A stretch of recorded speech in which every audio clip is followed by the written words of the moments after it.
दिदी मसँग म्याच खेल्नुहुन्छ?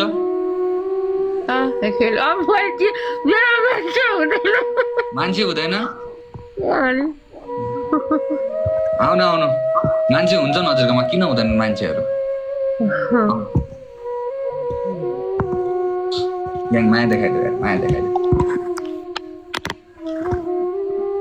माया देखाइदियो, माया देखाइदियो, उतापट्टि गएर माया देखाइदियो।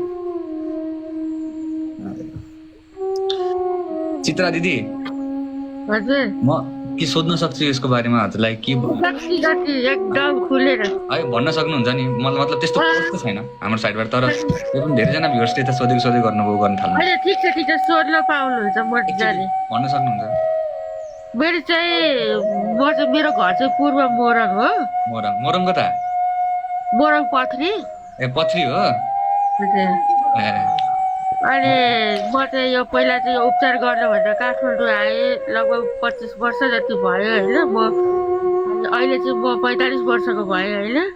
अनि त्यतिखेर आउँदाखेरि चाहिँ डक्टरले राम्रै हुन्छ, उपचार हुन्छ भनेर बोलाउनु भयो। अनि उपचार यो आँखा 4 चोटि अपरेसन गरिसकेको, यो जम्मै गरिसकेको, तर भएन कि।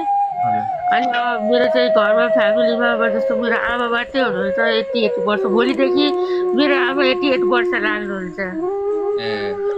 अनि भिडियोमा हेर्न सक्नुहुन्छ। अनि उपचार अब मेरो चाहिँ अब अलिक अब त्यस्तो आर्थिक स्थिति केही पनि थिएन। अनि मलाई आफन्तहरूले पनि यस्तो देखेर कसैले सपोर्टहरू पनि गर्नु भएन।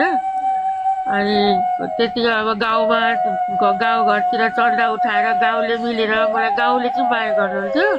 अनि गाउँले मिलेर काठमाडौँ ल्याउनु भयो। अनि टिचिङ हस्पिटलमा धेरैचोटि यो आँखा बनाउन कोसिस गरेको भएन कि। अनि यो पनि अपरेसन गर्न भनेर अब धेरै पैसा लाग्छ, नेपालमा हुँदैन, विदेश जानुपर्छ भनेर गरेको थियो। अनि त्यतिखेर चाहिँ अब डक्टरले पनि ठिक छ म सकेको कोसिस गर्छु, अस्ट्रेलियामा मात्रै उपचार हुन्छ भन्ने कुरा भएको थियो।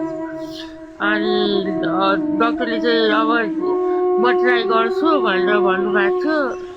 डक्टरलाई नै हार्ट एट्याक भएर चाहिँ डक्टर प्रशान्त श्रेष्ठ हुनुहुन्थ्यो, उहाँले बित्नु भयो। त्यसपछि त्यस्तो सपोर्ट गर्ने कोही पनि आएन मलाई। अनि म चाहिँ यतै अब गाउँमा पनि मेरो त्यस्तो खेती जग्गा पनि केही छैन नि त। चाहिँ आमा छोरी मात्रै हो, अरूकै घरमा बसेको थियो। यहाँ पनि यस्तो चौडामा बसेछ। एक्लै बस्नुहुन्छ हजुर? आमा हुनुहुन्छ, सुतिरहनु पर्छ, देखाएर पनि लागेको हुन्छ।